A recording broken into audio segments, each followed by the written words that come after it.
5회 들어가도록 하겠습니다. 상권 분석입니다. 제5회 모의고사 들어갈게요.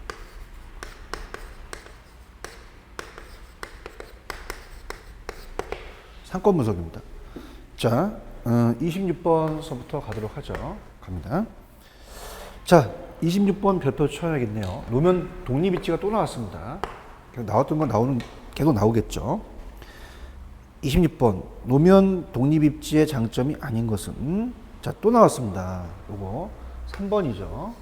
당연히 다른 점포의 경쟁 능력을 통한 시너지 효과가 크지 않죠. 결여되어 있습니다. 그래서 우리가 달리 떨어져 있으니까 주차 공간이 넓음으로 고객들에게 편의성을 또 제공할 수 있다. 영업시간, 광고 간판 등에 대한 규제가 또 비교적 완화하다. 그 다음에 새로운 확장에 또 용이하게 작용한다. 도심지에 비해 임대료가 좀 낮겠죠. 그래서 이렇게 해서 보는데 혼자 있다 보니까 시너지 효과가 큰 건 아니에요. 정답은 3번이 정답입니다. 자, 27번 갑니다. 자, 다른 소매 업체들과 지리적으로 떨어져 있지 않은 또 노면 독립입지.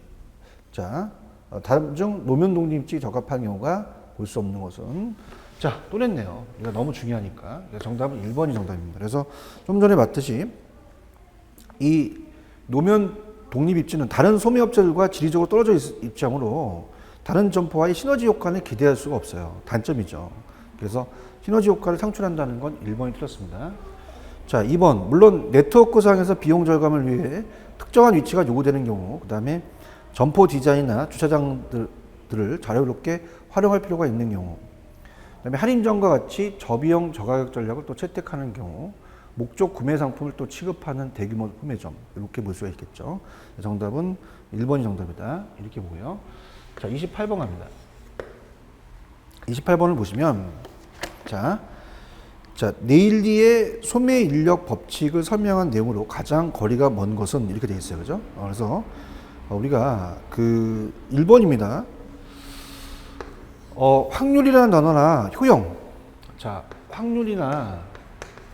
확률 모형을 조작하는 학자는 허프죠. 확률이나 아니면 효용이 나왔다? 그러면 허프에 대한 모델입니다. 허프의 확률 모형에 대한 거지 네일리가 아니죠. 그래서 이제 1번에 보시면 그 소비자의 특정 도시에 대한 효용, 매력 또는 도시 상업시설 규모와 점포까지의 거리에 좌우되며 특정 상업시설을 선택할 확률은 개별 상업시설들이 가지고 있는 효용의 비교에 의해서 결정이 된다. 자, 이거는 여러분들 허프의 확률 모델을 얘기를 해요. 1번이 틀렸죠. 그래서 이제 우리 네일리의 소매인력 법칙을 설명한 것 중 가장 거리가 먼 것은 이렇게 돼 있잖아요. 그래서 단 A와 B는 두 경쟁 도시 혹은 상업시설을 나타내며 이들의 중간에 위치한 소도시 또는 혹은 상업시설 C가 있다고 또 가정하자. 자, 그럼 A, B의 상업시설이 끌어들일 수 있는 상권 범위는 해당 도시, 상업시설의 인구에 비례하고 우리 도시 간의 거리의 제곱이 반비례한다. 맞죠? 항상 인구는 비례하고 인구는 커야 되고 거리는 가까워야 된다. 소매 인력은 개별 점포의 상권 파악보다는 이제 이웃 도시, 상권 시설들 간의 경계를 또 결정하는데 주로 이용되는 이론이다. 이렇게 보시고요. 그 다음에 이제 어떻습니까? 그러니까 상권 파악보다는 이제 경계를 이제 결정하는 게 또 중요한 이론이다. 이렇게 봅니다. 이론의 이제 핵심 내용은 이제 두 경쟁 도시 혹은 상업시설 A, B 사이에 위치한 소도시 혹은 상업시설 C로부터 A, B 도시 상업시설과 끌어들일 수 있는 상권 범위나 A, B가 중간의 소도시 C로부터 각각 자신에게 끌어들일 수 있는 매출액을 또 규정하는 것이죠. 또 나왔지만 실제 거리와 소비자가 생각하는 거리와 일치하지 않는다는 게 단점이 될 수 있다. 29번 갑니다. 네일리도 뭐 계속 출제가 되니까 여러분들이 꼭 체크를 하세요. 그래서 네일리와 허프를 좀 비교하는 문제가 많이 나오죠. 그 다음 29번. 다음 중 비율법에 관한 설명 중 가장 옳지 않은 것은? 자, 우리가 비율법이라는 자체가 매출액을 비율을 따진다는 건 뭐냐면, 자, 어떤 점포가 있어요. 이 점포가 가능 매상고 추계 방법에 비율법이라는 게 있죠. 그래서 이제 우리가 매출액을 추계할 때 여기 지역에 이제 인구를 봅니다. 그 소득을 봐서 그 소득이 만약에 100억이다. 그래요. 지출 가능 금액을 봐요. 그래서 뭐 생필품에 대한 지출 가능이다. 그런다면 어떻습니까? 예를 들어서 뭐 10% 차지한다. 그럼 10억인데 이 점퍼가 다 차지하진 않잖아요. 또 구멍가게가 있겠죠. 그래서 얘가 여기서 뭐 10%를 차지한다. 그러면 우리가 1억이 되잖아요. 그럼 1억을 가지고 이제 매출액을 따진다 본다면 이 비율을 가지고 따진다는 건 굉장히 주관적입니다. 그래서 비율법은 굉장히 주관적이다라는 또 단점이 있겠죠. 그래서 여기에는 29번의 정답은 3번이 정답이에요. 주관이 개입되기가 크겠죠. 그래서 상권 확장의 분석자의 주관이 많이 또 개입됩니다. 읽으시고요. 또 비율법 몇 가지 비율을 사용해서 적정 부지를 또 선정하거나 주어진 부지를 또 평가합니다. 상권 분석에 흔히 사용되는 비율로는 이제 지역 비율과 상권 비율이 또 있다.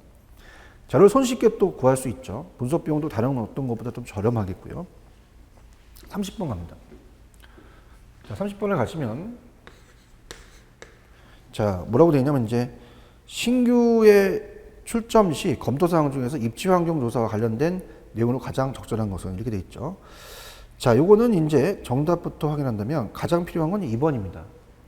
그래서 입지 환경 조사와 관련된 내용으로 우리가 출점지의 시장 환경, 시장 잠재력 및 경합점의 현황을 파악해서 출점 가능성을 또 검토하는 거죠.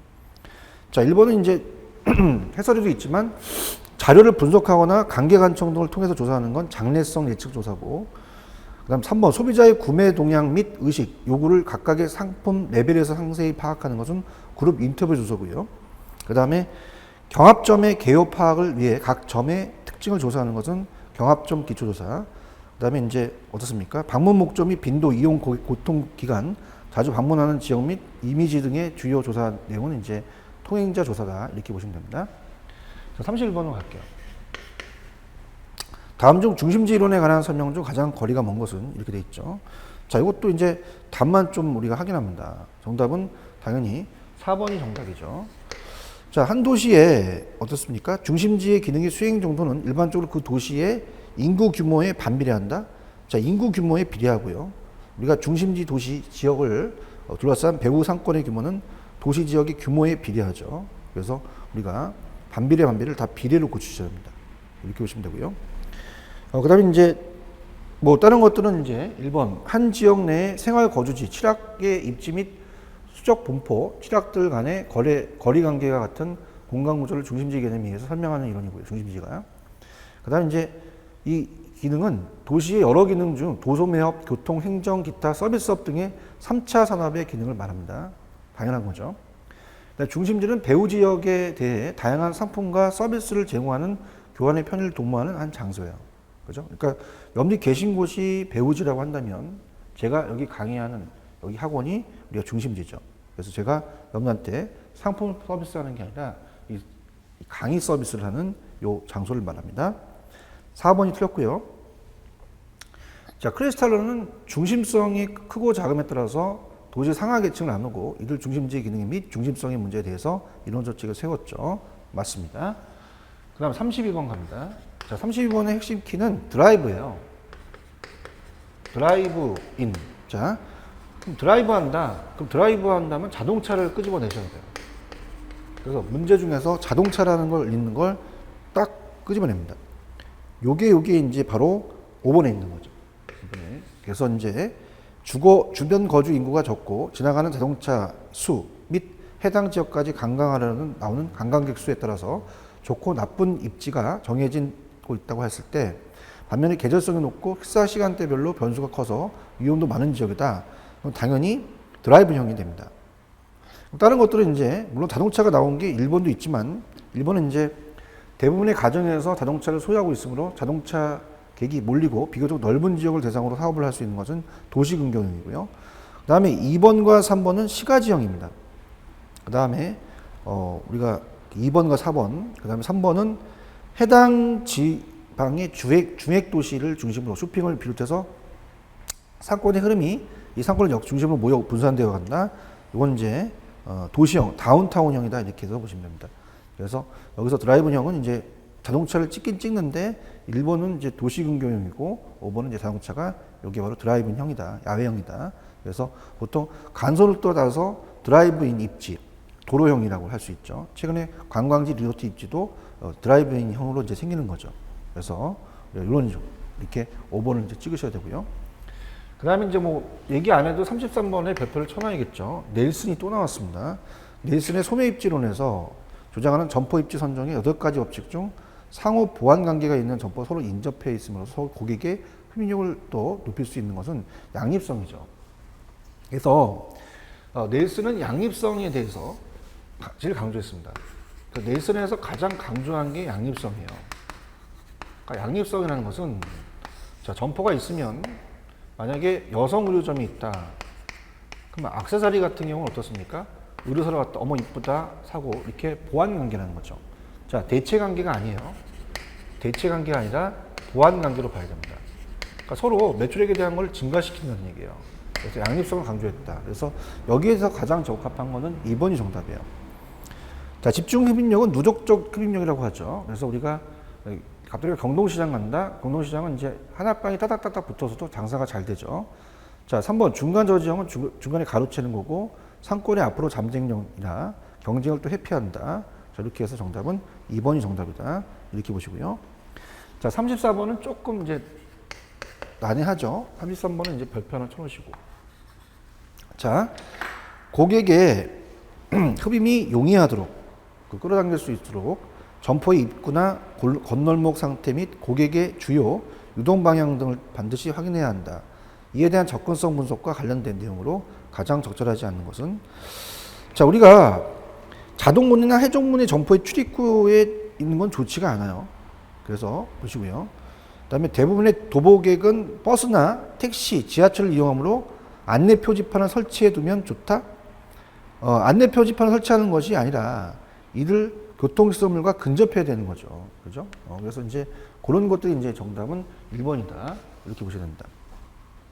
그 다음에 이제 어떻습니까? 우리가 그 접근성에 대한 분석이 여러 가지가 있죠. 그래서 이제 첫 번째 이제 2번에 보시면 접근성이 좋은 점포의 경우는 자동차의 흐름은 빈번하면서도 교통이나 혼잡은 일어나지 않는 것이 좋고요. 그 다음에 이동적인 소비자들에 대한 의존도가 높은 경우는 어때요? 이 가시도가 중요하죠. 보이는 게 상당히 중요한 요인일 것이다. 이렇게 보시면 되고, 그 다음에 어떻습니까? 그 도심의 최적 입지는 차 없는 거리며 도심의 점포는 주차장이 없어도 된다. 그 다음에 역사적으로 오래된 이름이 있는 점포 또는 소비자들이 충성도가 상당히 높은 경우에는 가시도는 별 문제가 되지 않죠. 거기 알고 찾아오니까. 그래서 이런 것들이 이제 그 해설을 보시면 적응형, 목적형, 생활형이라는 게 있어요.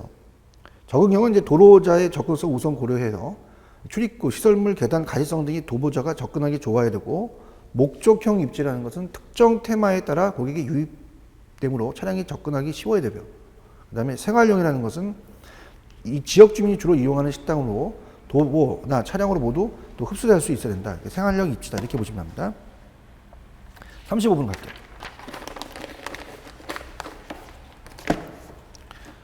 자, 35번으로 가시면 다음은 경쟁 우위에 구축하기 위한 전략에 대한 설명이다. 바르게 설명한 것 이렇게 돼 있죠.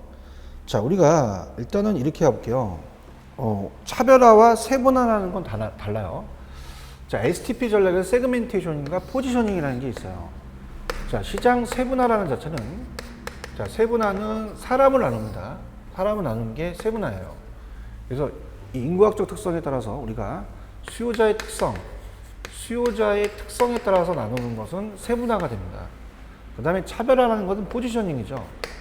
차별화라는 것은 상품을 차별화시키는 거예요. 그래서 우리가 내가 원하는 그 제품이 어떤 제품이 그 다른 경쟁사보다 우위에 차별화 전략을 쓰는 거죠. 그 상품을 차별화하는, 그죠? 그러니까 수요 공급을 분석할 때 수요라는 것은 세분화시키고 상품 공급에 대한 것은 차별화시킨다. 이렇게 보셔야 돼요. 그러면 여기서 잘못된 거는 1번에 보시면 사람이잖아요. 인구학, 이 통계학적 특성에 따라서 분류 기준에서 비슷한 성향을 갖는 집단을 분류해서 시장을 세분화하고, 자, 세분화라는 게 나와 있잖아. 여기 어떻습니까? 키가 되겠죠. 포지셔닝에서 차별적인 마케팅을 한다. 차별화가 아니라 이건 세분화 전략이고요. 1번 틀렸죠. 맞는 걸 찾으라 그랬죠. 그 다음에 2번은 경쟁의 범위를 매우 좁게 하여 세분시장이나 틈새시장 같은 전체 시장의 극히 일부분을 집중적으로 공략하는 우위는, 자, 그래서 이제 다 틀렸죠. 그래서 하나하나씩 수정해 볼게요. 자, 1번에 대한 것은 시장 세분화가 돼요. 세분화 전략이고. 자, 2번에는 어떻게 됩니까? 이거는 거기 보시면 어떤 게 키가 되겠냐면 집중적이라는 게 있잖아요. 그래서 이건 집중화 전략이에요. 그 다음에 3번에 보시면 경쟁자들은 보유하고 있지 않으나 소비자들이 가치가 있다고 하는 모든 점포의 특징 또는 속성들을 통해서 높은 가격을 보상하려는 이 전략이, 이게 이제 어떤 다른 것보다 이제 차별화 전략이 되겠죠. 세 번째가 차별하다. 그 다음에 이제 정답은 4번이 정답이죠. 그래서 업계에서 생산 비용이 가장 낮아 판매에서 경쟁 우위를 얻으려는 것이 바로 가격 우위 전략입니다. 또 원가 우위 전략이라고도 하죠. 그래서 우리가 가격 우위 전략을 또 원가 우위 전략이라고 합니다. 그래서 규모의 경제가 있다는 자체죠. 규모를 크게 한다는 것은 생산비를 다운시키는 거예요. 독보적인 기준이나 노하우를 보유한 경우 자원을 또 독점적으로 활용할 수 있어서 실행할 수 있는 전략이죠. 정답은 우리가 4번만 맞습니다. 그래서 요거 별표 표시를 한번 2개 정도 해놓으시기 바랍니다. 요 전략, 경쟁우위 전략도 우리가 세부적으로 나오기 때문에 바르게 설명하는 걸 고르는 게 굉장히 어려운 문제예요. 정답은 우리가 3번이다. 4번이죠. 4번이다 두고. 자, 5번은 이 경쟁사항을 분석할 때 건물의 1층 구성비가 높으면 상권이 좋죠. 구성비가 고르면 또 상권 좋습니다. 그래서 그 지문 자체가 틀려버린 거죠. 정답은 4번이다. 자, 36번 갑니다. 자, 아래의 글상자 안에서 상권에 대한 것을 올바로 설명을 모두 고르시오. 이렇게 돼 있죠. 자, 이거는 정답이 5번이에요. 다 맞습니다. 이거는. 그래서, 가나다라 다 맞다고 봐야 돼요. 상권에 대한 게. 그래서 이 상권은 한 점포가 고객을 흡입하거나 흡입할 수 있는 범위예요. 다수의 상업시설이 고객을 흡입하는 공간적 범위고, 이 계층적 구조로 되어 있으며 지역상권, 지구상권, 지점상권인데, 지역상권이 가장 크고 지구, 그 다음에 지점은 개별 점포죠. 상권은 이제 점포에서 취급하는 상품에 대한 상품 내 인구의 구매력을 또 측정해야 되고, 매출액을 설정하는데 기본적인 데이터를 또 제공하며, 또 판촉 활동의 또 범위를 결정하는데 필수적인 데이터가 상권이죠. 그러면 어떻습니까? 상권은 한 점포 또는 점포 집단이 고객을 유인할 수 있는 지역적 범위가 우리가 배우지 또 힌터랜드라고 얘기합니다. 자, 상권은 경제적 구조로 형성된 것으로 상권의 계층은 지역, 지구, 개별 점포로 이제 범위가 틀리면서 그 범위에 대한 규모도 틀리겠죠. 판매자 측면의 상권은 특정 판매자 또는 판매자 집단이 상품과 서비스를 판매 또는 인도함에 있어서 그 비용과 취급 규모 면에서 경제성이 또 확보되는 지역을 범위를 말합니다. 자, 구매자 측면의 상권은 이제 적절한 가격의 재화 서비스를 합리적으로 발견할 수 있을 것으로 기대되는 지역 범위를 말하죠. 그렇게 봅니다. 자, 37번 문제는 간단하게 보십시오. 37번은. 자, 어떠냐면, 다음 중 중심지론의 기본 과정으로 가장 거리가 먼 것은, 자, 이거 앞쪽에서 나왔었죠. 나왔다는 것은 그만큼 기출이 잘 된다는 얘기죠. 중요합니다. 그래서 어떻게 됩니까? 여기서 1번이 틀렸죠. 인간은 합리적인 사고에 따라 의사결정하기 최소 이동 최대는 사회인이 아니라 1번의 경제인이죠. 앞쪽에서 나왔던 겁니다. 틀렸고. 그래서 2번 지표공간은 균질적인 표현으로 되어 있고 주민의 구매력과 소비 행태는 동일하다. 한 지역 내 교통수는 오직 여러 개가 아니라 하나죠. 앞쪽에서 전 모의고사에서 풀어봤습니다. 운송비는 거리에 비례하다. 그래서 이제 그런 과정들 중요합니다. 37번은 공통적인 것은 또 나온다는 얘기예요. 38번. 다음 중 우리가 점포의 개점의 단계별 주요 내용으로 가장 적절하지 않는 것은, 자, 일단 아이템을 선정하고요. 두 번째 단계가 창업 방법이라고 얘기했어요. 창업 방법에서 크게 두 가지로서 독립 창업과 프랜차이즈 창업이 있는데, 자, 업종에 따라 장단점이 있지만 초보자의 경우는 독립 창업이 유리하다. 그건 말 자체가 틀린 거죠. 자, 초보자는 초짜야. 그럼 자기가 아무것도 몰라. 아무것도 모르는데 독립적으로 창업했다가 망해버리죠. 위험성이 높아요. 그럼 초보자일수록 프랜차이즈 창업을 하는 게 유리하겠죠. 정답은 2번이 안 맞고요. 자, 1번 뭐 아이템 선정은 어때요? 아이템 선정의 제일 원칙은 바로 내가 할 수 있고 하고 싶은 일을 찾는 것. 장사가 잘 되는 업종을 맹목적으로 선택하는 거고, 그것은 이제 금물이고요. 그다음에 세 번째는 이제 실내 인테리어 및 점포 꾸미기 같은 거. 그다음 입지 선정을 어디에 될지, 홍보 계획 이런 것들을 한번 읽어보시기 바랍니다. 그래서 정답은 당연히 2번이 말이 틀렸다라는 걸 잡아내셔야 되고요. 그다음에 39번 중요합니다. 우리가 그 유추법, 애플바움이 얘기한 유추법이 중요한데, 그래서 이 애플바움에 의해서 앞쪽에서 문제가 나왔지만 유추법의 점포는 점포의 형태, 매출, 업태, 지역 여건 등이 유사한 기존 유사 점포를 통해서 신규 점포 예상 매출액을 추계하는 거예요. 그래서 그 결과의 객관성을 유지하기 위해서는 양적보다는 질적 자료를 활용해 놨죠. 양적보다는 질적. 그죠? 그래서 5번입니다. 결과의 객관성을 유지하기 위해서는 질적보다는 양적이 아니라 양적보다는 질적이 낫다. 자, 요거 중요하기 때문에 다른 것들 한번 문제 볼게요. 39번 정답은 5번이 정답이라는 거. 자, 분석하고자 하는, 자, 이 신규 점포 입지 후보자들의 상권 분석 기법 중 유추법에 대한 내용 중 바르지 못한 거 이렇게 돼 있죠. 분석하고자 하는 점포의 특성이 유사한 점포를 선정하여 분석하면서 분석의 용이성을 높입니다. 유추법이니까.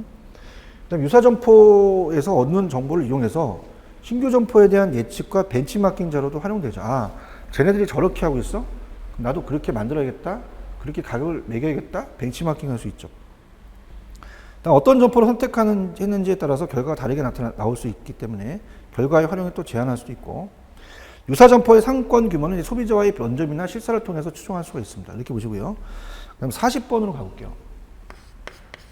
40번으로 가시면 노면 독립 입지이기 때문에 이것도 별표를 하나 쳐주시기 바랍니다.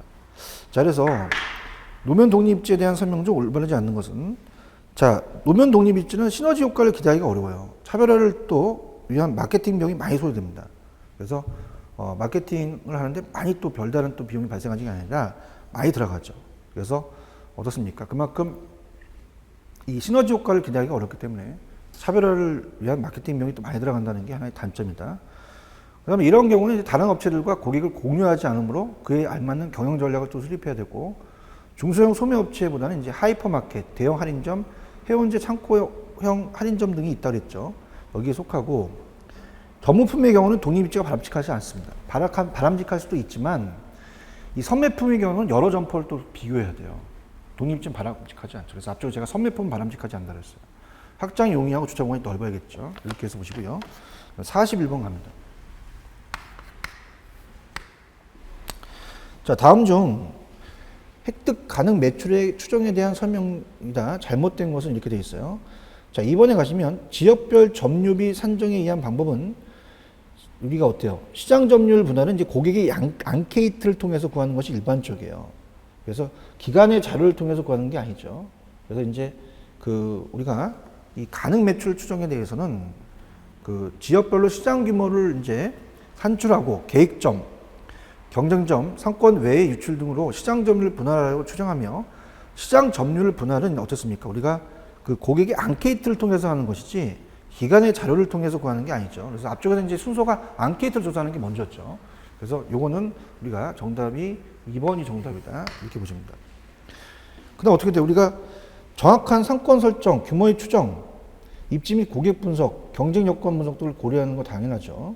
그 다음에 3번, 모델점의 매장률에 우리가 적용은 인근 경쟁점이나 유사지역 점포의 평당 매출을 적용해서 추정을 하고, 기존 점 대비 신규 점의 효율 및 업체 간의 경영 능력을 등을 감안한다는 것도 틀린 질문은 아닙니다. 또 예상 고객수 및 객단가 적용법은 이제 계획지의 객단가와 자사점포 및 경쟁점의 객단가를 비교해서 추정한 뒤 상권 분석을 통해서 설정된 예상 고객수를 감안해서 또 추정하겠죠. 그 다음에 이제 매장 면적의 점유율에 의한 방법은 이제 점포별, 업태별 효과 면적을 산출해서 상권 내 체류 마켓에서 효과 면적 점유율별로 이제 분할해서 계획적 매출도 추정한다. 이렇게 보시고요. 자, 42번은 그냥 간단히 본다면, 다음 중 쇼핑센터만이 가지고 있는 특징으로 보기 어려운 것은 주로 도심 외곽의 상권을 형성합니까? 말도 안 맞죠. 쇼핑센터는 도심 중심지 상권이 형성된다. 이거 좀 쉽게 나왔네요. 그래서 5번 정도는 이제 쉽게 맞출 수 있다. 문제 중에서는 또 이렇게 쉬운 문제가 또 있어요. 자, 이 쇼핑센터는 경쟁점포의 영업시간 등 운영에 대한 간섭이 있고 입점 업체에 대한 믹스의 이제 구성에 계획적 조정이 필요하고 이 높은 임대료와 관리 비용이 또 들어가고 다양한 유형의 많은 점포들이 또 집적이 돼 있죠. 모여 있죠. 자, 43번 또 별표. 네일리 또 나오네요. 어떤 일만 하면 나옵니다. 네일리입니다. 다음 중 네일리의 소비 인력에 대한 설명이다. 옳지 않는 것은 자, 일단 답부터 볼게요. 자, 당연히 또 나왔겠죠. 2번 상권의 규모는 두 중심지의 크기와 두 중심지 간의 거리에 비례한다. 거리에는 제곱 반비례하고 인구에 비례하죠. 그래서 우리가 2번이 틀렸죠. 그래서 네일리는 레인비, 네일리는 인구에 비례 이렇게. 그래서 개별 점포의 상권 경계가 아니라 우리가 어떻습니까? 도시 이 간의 상권 경계를 설정합니다. 개별 점포가 아니라 도시와 도시를 다졌죠. 그래서 이 이론은 두 경쟁 도시가 그 중간에 위치한 마을의 소비자들이 끌어들일 수 있는 상권의 규모는 인구에 비례하고 도시 거리 간에 반비례한다. 1번 뉴턴의 만류인력 법칙을 원용해서 두 중심 간의 상권의 경계가 설정되는 원리를 설명한 것이다. 맞고요. 그 다음에 만약에 자, 이 상권의 경계라는 것은 분기점이에요. 상권의 경계는 상권의 경계를 처음 구분한 학자가 네일이거든요. 그러니까 네일리는 A 도시가 있고 B 도시가 있다. 그럼 A 도시에 대한 상권이 만약에 4만 명이고, 자, 2만 명이라고 해볼게요. 2만 명이고, 얘는 2만 명이다. 그러면 끌어당긴 힘이 같잖아요. 그러면 이 상권의 경계는 딱 중앙에 온다는 얘기예요. 그래서 이게 같다는 거죠. 이 유인 비율이 같다는 얘기입니다. 끌어당긴 힘은. 그래서 거기에 대해서 우리가 어떻습니까?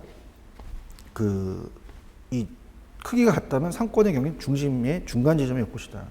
근데 A 중심지 크기가 B 중심지의 2배라면 상권의 경계는 A로부터의 1.4배다. 자, 이건 간단하게 이제 이게 분기점 모형인데요. 컨버스에. 그죠? 컨버스에 대한 분기점 모형은 이제 그 거리를 잰 건데, 자, 만약에 A 도시가 2만 명이고 2배다. 그 다음에 B 도시가 1만 명이다. 그럼 상권의 경계는 오히려 작은 도시에 가까워요. 아까는 각각 같았기 때문에 여기 만약에 6만 명이다. 그럼 3만 명, 3만 명이 끌어당기죠. 그죠? 근데 만약에 여기까지 온다면 상권의 경계가 여기까지 올 것이다. 라는 거죠. 멀리 있어도. 그럼 여기가 작기 때문에 여기도 1이고 여기가 이제 1.414가 떨어지죠. 루트 2가 돼서 그래요. 루트 2. 그래서 1.414죠. 그죠? 그럼 자, 이건 편법이 이렇습니다. 컨버스에 대한 게 원래 식이 있긴 한데, 자, 일단은 1보다는 클 겁니다. 그러면 루트를 씌워요. 그래서 큰 쪽을 올리고 작은 쪽을 내리면 루트 2가 됩니다. 자, 루트 2는 2를 루트를 딱 찍게 되면 1.414가 돼요. 그래서 1.4배다. 그래서 그런 거예요. 여기서 키포인트는 어떻게 나오겠어요? 만약에 시험 문제가 또 나온다면 상권의 경계는 같으면 중앙이고 다르면 작은 쪽에서 가깝다. 이렇게 나오겠죠. 그래서 큰 쪽에서 더 1.4배 더 멀다. 자, 네일리가 제시한 이론은 이제 편의품, 선매품, 전문품 등의 상품 유형별 차이를 고려하지 않아 실제 상황에 적용할 때 이에 대한 고려가 또 필요하다는 얘기죠. 그죠? 그래서 정답은 2번이 정답이다. 자, 44번 갑니다. 다음 중 선매, 비교해서 구매하는 선매품점에 대한 설명을 올바르지 않는 것은 자, 당연히 5번입니다. 자, 5번은 뭐예요? 자, 구매의 노력과 비용에 크게 구애받지 않는다? 이건 전문품입니다. 전문품. 그래서 멀리 떨어져도 있으니까 이제 명품 가방 사러 간다는 얘기죠. 수요자의 취미, 기호 등에 따라서 구매하려는 상품을 또 취급하는 게 5번이 정답입니다. 자, 일단 정확한 이 선매품은 1번이죠. 자, 선매라는 사자가 이 선자가 고를 선자입니다. 비교해서 산다는 거예요. 그러니까 선매품이라는 것은 비교라는 게 나오면 무조건 선매예요. 그래서 고객 상품의 가격 스타일 등 여러 상점을 서로 비교한 후 구매하는 것을 말하죠. 그래서 이제 집심이라는 것은 우리가 도심에 있으면서 백화점 같은 경우는 이제 도심이죠. 집심, 집은 자 적어놓으세요. 한문인데 집은 모인다, 심은 도심이에요. 그러니까 도심에 모인다는 백화점에서 우리가 보통 여성 의류점 같은 경우는 어때요? 여러 집 비교하면서 사겠죠. 집재라는 건 집이 모인다. 쟤는 같은 업종입니다. 그럼 가구점도 어떻게 돼요? 우리가 어딜 가서 신혼부부가 한 집만 들리는 게 아니라 여러 집 또 비교하죠. 그래서 집심, 집재 많고 비교적 원거리에 고객이 찾아오므로 교통수단과 접근성이 중요하죠.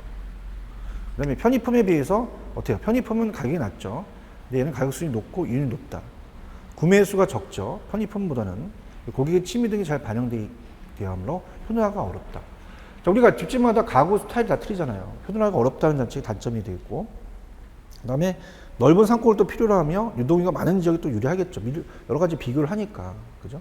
그다음에 소득수준 소비 동향에 또 영향을 받겠죠. 근데 5번은 전문품이에요. 전문품은 고가이기 때문에 고객이 특수한 매력을 찾으려는 상품으로 고급이라든지 명품, 고급 의상, 고급 향수, 고급 시계, 골프 용구 등이 이에 속하죠. 그럼 가격선이 높고 광고된 유표품이라는 자체는 이제 명품 같은 브랜드화되어 있는 이런 것들은 이제 고차가 이제 우리가 도심에 있죠, 그죠? 그래서 이런 것들은 이제 집심에 입지한다 이렇게 봅니다. 그래서 구매의 노력과 비용이 크게 구매하지 않고 수요자의 취미에 대해서 기호에 따라 구매하는 상품을 취급하는 거죠. 그래서 이 선매품이라는 자체가 우리가 아주 그냥 그 나오는 게 편의, 선매, 전문 그냥 무조건 출제가 된다고 봐야 돼요. 네 개가 좋죠, 그죠? 그래서 이제 그 전문품이다, 선매품이다. 선매는 특히 이 고르선자니까 비교라는 글씨를 꼭 찾아내셔야 됩니다. 자, 그래서 정답은 5번이고요. 45번 갑니다. 다음 중 상권 및 상권 설정에 관한 설명에다 바르지 못한 것 이렇게 돼 있죠. 자, 우리가 어때요? 이 4번이 좀 틀렸죠. 4번에 이제 그 지점하고 지구도 바뀌었어요. 자, 상권을 경제 결정적 구조에 따라서 구분한다면 지역 상권이 가장 크죠. 그 다음에 우리가 나오는 게 지구 상권이죠. 가장 작은 게 지점입니다. 그래서 지역, 지구, 지점 이렇게 나와야 되죠. 지점. 그래서 우리가 뭐 이 지역 지구라는 자체가 용도 지역 지구제가 틀려요. 우리가 제도적인 이제 어떤 이 부동산의 이제 고법상인데 지역은 전용 주거 지역과 이런 게 있고 지금 미관 지구와 고도 지구가 있죠. 그죠? 그건 뭐 고법적인 건데 이 지역 지구 점점 적어지게 지역 지구 지점이 됩니다. 이 지점은 개별 점포를 얘기를 해요. 개별 점포. 개별 점포를 얘기한다는 거기 때문에 가장 큰 거는 지역 상권이 되겠죠. 그래서 이런 식으로 그래서 역구점 이렇게 역구점. 자, 그러면 어떻게 됩니까? 가장 범위가 넓은 게 지역 상권, 지구, 지점이잖아요. 근데 지구 그 지역, 지점, 지구, 지점과 지구도 바뀌었고요. 그 성격이 또 바뀌었습니다. 그래서 우리가 지금 자체적으로 이제 그렇게 해서 지역 상권, 지구 상권, 지점 상권으로 순으로 그 범위가 좁아진다 이렇게 가야죠. 그다음 1번 상권은 자, 우리가 지금 상권 분석을 하고 있잖아요. 상권이라는 단어가 굉장히 중요하겠죠. 상권. 이것도 45번도 이제 별표를 하나 쳐놓으세요. 마지막으로. 그 상권은 그 한 점포가 고객을 끌어당길 수 있는 범위, 즉 판매 권역을 말한다. 자, 상세권은 이제 복수의 점포 또는 시장이나 상점가 등 특정 상업 집단이 고객을 끌어들일 수 있는 범위를 말한다. 맞고요. 상권은 거래 관계에 따라서 구매권과 판매권으로 구별되는데 일반적으로 상권은 이제 판매권을 말한다. 이렇게 보고요. 그다음에 일반적으로 중심 방향 쪽으로 상권이 좁고 중심과 반대한 방향 쪽으로 이제 상권이 넓다. 이렇게 해서 보시면 됩니다. 중심 방향 쪽으로는 이제 상권이 좁겠죠. 근데 중심과 반대한 방향 쪽으로는 상권이 넓다. 이렇게 해서 보시기 바랍니다. 45번 정답은 4번이다. 자, 상권 분석 어렵습니다. 그래서 이제 내용 자체가 문제 문항이 낮기 때문에 다시 한번 이제 훑어드리는 작업을 또 해드리도록 할게요. 가겠습니다. 자, 상권 분석은 한 번 정도 다시 봐야 돼요. 그죠? 왜 그러냐면 상권 분석은 그 자체가 문항수가 다른 것보다 낮고 문항수 하나당 점수 배열이 많으며 자, 상권 분석은 딱 염리 어느 정도 공부만 딱 잡히면 점수가 또 나올 수가 있어요. 그죠? 자체가 염리 점수를 잡아야 되기 때문에 26번 갑니다. 독립입지 맨날 나오잖아요. 독립입지 두 개, 어디가? 시너지 효과가 크다? 시너지 효과가 클 수가 없어요. 그죠? 그래서 이제 시너지 효과를 창출한다는 얘기는 틀립니다. 나중에 나오겠지만 시너지 효과, 이제 어떤 그 시너지 효과가 창출되지 않으니까 그만큼 이제 마케팅에 대한 비용이 또 들어가겠죠. 그래서 이제 어떻습니까? 어차피 독립입지라는 거는 염리 좋다고 하겠지만 이 경쟁이 있어서도 굉장히 또 도움을 받아요. 자, 경쟁을 하게 되면 내가 만약에 어느 지역에 학원을 하고 싶다. 그럼 학원을 하게 되면 어떻습니까? 물론 뭐 한쪽으로 쏠려서 학원을 하게 되면 좋긴 하죠. 근데 보통 여러분들 어떻습니까? 자세히 한번 보세요. 학원도요. 이렇게 어느 쪽에 이제 모여 있는 경우가 있어요. 그죠? 왜 그럴까요? 자체적으로 여러분들이 생각하실 때, 아, 그러면 경쟁이 심하지 않을까? 그렇지 않아요. 물론 뭐 모여 있으면 그만큼 뭐 어떤 그 자체적으로 이제 그 다른 데보다는 임대료가 높고 그러겠죠. 그렇지만 어떤 효과가 있냐면 광고 효과예요. 마케팅에. 그러니까 비용을, 내가 만약에 비용을 뭐 1억을 광고해야 된다. 그럼 충분히 그거 줄일 수 있다는 얘기죠. 그래서 그런 쪽으로 이제 있다 보니까 오히려 있는데 터트리는 게 좋습니다. 근데 독립입지는 어떻습니까? 우리가 그 목적이 있잖아요. 떨어져 있으면 가시성을 또 보고 또 어떻습니까? 그만큼 이제 가격을 좀 낮게 하면서 좀 멀리 있어도 온다는 자체죠. 그죠? 그런 거기 때문에 이 다른 점포와의 시너지 효과가 있다는 자체가 가장 여기서는 키포인트라고 볼 수 있어요. 독립입지는 시너지 효과가 나온다? 무조건 X입니다. 이렇게 보시고요. 그 다음에 넘기시면 28이죠. 자, 확률이라는 단어. 확률이라는 단어 나오면 허프. 그죠? 그래서 28번에 1번이 그렇게 끄집어냈어야 되고요. 그 다음에 이제 29번 같은 경우는 29번도 별표 하나 쳐놓는데 가능 매상고 중에서 비율이라는 게 있어요. 자, 비율법은 객관적이 아니라 주관성이 개입되기가 쉽습니다. 상권 확정에 대한 분석이 주관성이 좀 개입되기가 쉽다는 거. 이 정도 꼭 체크하시고. 그 다음에 뭐 다른 것들은 뭐 그게 중요하지가 않습니다. 그래서 다른 것들은 그냥 참고를 보시고. 그 다음에 이제 32번 정도? 자, 32번은 우리가 이제 이것도 이제 별표는 안 했지만 드라이브형이다. 그래서 이제 어때요? 여러 가지 유형들이 있어요. 그래서 이제 뭐 도시근교형, 시가지형, 도심형. 그래서 드라이브인 인형이다. 그러면 자, 우리가 어차피 오지선단은 찍는 겁니다. 그럼 드라이브다. 드라이브한다. 자동차다. 자동차는 두 가지가 있어. 1번 아니면 5번이야. 근데 1번은 어떻게 됩니까? 대부분 가정에서 자동차를 소유하고 있어서 자동차 가격이 몰리고 비교적 넓은 지역을 대상으로 사업할 수 있다. 이건 도시근교형이라는 거예요. 근데 드라이브형이라는 건 뭐냐면 야외형. 간선도로에 따라서 이제 드라이브가 확 도로가 뚫리다 보니까 드라이브 입지가 이제 생긴다는 거죠. 그래서 관광지, 리조트 입지에서 이런 드라이브형이 이제 많아진다는 거예요. 그래서 주변 거주 인구가 적고 지나가는 자동차 수 및 해당 지역까지 관광하러 나오는 관광객 수 따라서 좋고 나쁜 입지가 정해준다. 그래서 반면에 계절성이 높고 식사 시간대별로 변수가 커서 위험도 많은 지역이다. 그러면 이렇게 잡을게요. 일단 드라이브형은 자동차를 골라요. 그 다음에 두 번째는 이제 드라이브를 한다. 내가 드라이브 한다는 자체는 멀리 있어도 이제 관광을 하기 위해서 가는 거야. 관광. 그지? 그래서 드라이브는 자동차 관광 두 가지를 잡아내시고요. 33번. 레슨 중요합니다. 8가지 원칙. 그래서 저도 이제 입지에 대해서 논문을 썼지만 또 저희 교수님이 대한민국의 입지의 대가십니다. 그래서 항상 레슨은 양립성을 강조해요. 정답은 2번이 정답이고. 그 다음에 34번 정도는 뭐 그냥 참고적으로 이제 보시고. 35번? 35번은 제가 체크를 하라고 말씀드렸죠. 그래서 이거는 뭐 경쟁 우위를 구축하기 위한 전략이다. 마케팅에서도 이제 STP 전략이 나왔기 때문에 그래요. 그래서 우리가 4번만 맞다. 그 다음에 또 이제 중요한 건 뭐 37번 같은 경우는 중심지의 이론의 가정은 사회인이 아니라 경제인이라는 걸 계속 봤죠. 그 다음에 뭐 39번 정도? 39번은 이 유추법은 어떻습니까? 또 객관성을 위해서는 양적보다는 질적으로 가야 되고요. 그 다음에 이제 조금 가장 중요한 것을 본다면 43번 또 내일리는 거리의 반비례죠. 44번 선매와 전문을 구분을 하셔야 됩니다. 그래서 구매 노력과 비용이 크게 구애받지 않는 것은 전문, 선매는 비교한다. 그럼 45번 자 계층 구조에 따라서 상권은 항상 자 역구점 그래서 역구점 그래서 지역, 지구, 지점 이렇게 해야 됩니다. 됐습니다. 이렇게 하고 5회 상권 분석을 마치고요. 다음 시간에 6회 모의고사를 또 상권 분석으로 들어가도록 할게요. 자, 좀 쉬었다 가겠습니다.